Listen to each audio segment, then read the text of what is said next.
And now an insight into the thought process of your favorite anime rambler. Hatred, hatred, hatred. Black tea is best when you put some bits of frozen cherries into the water so you have a compote tea mix. Hatred. Watch anime. But which anime? I'm running out of things I want to watch already, other than that one OVA from the author of Bleach. Pretty much everything else is a movie continuation of the thing I've watched before. Oh, and I suppose the Chinese cartoon about a person being good at video games, a skill as impressive and important to human development as those worm things from Candy Stripers are important to candy industry. Food recipes. Hatred. Alright, so which of the 3 movies I should watch? Right now I'm in the mood for something sad. I could watch Violet Evergarden, but to be honest, I'm not in the mood for the type of sad it offers. Right now I'm more into a very specific visceral sadness of children suffering because of adults' actions.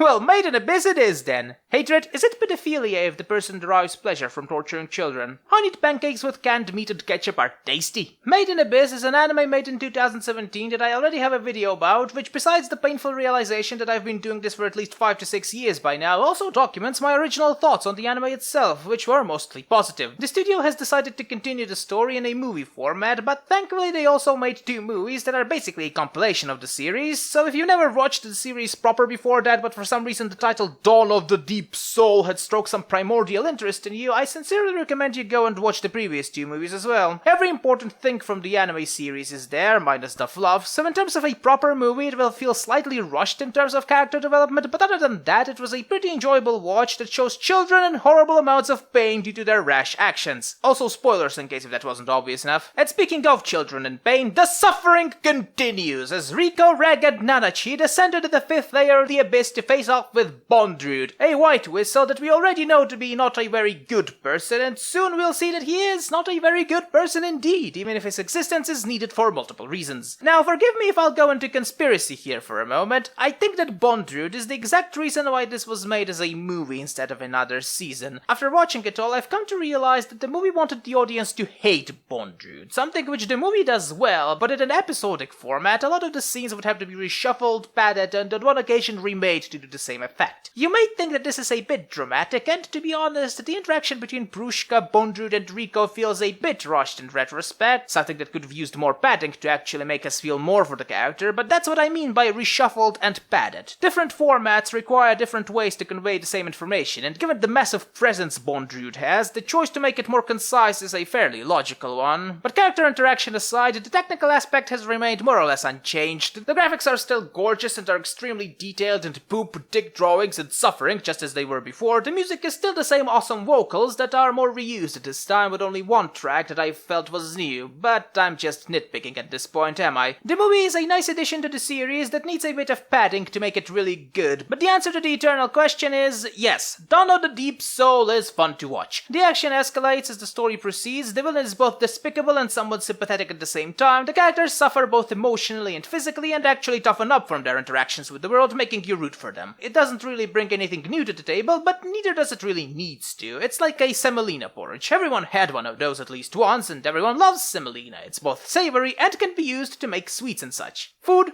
hatred, insert a relevant social and or political joke, here.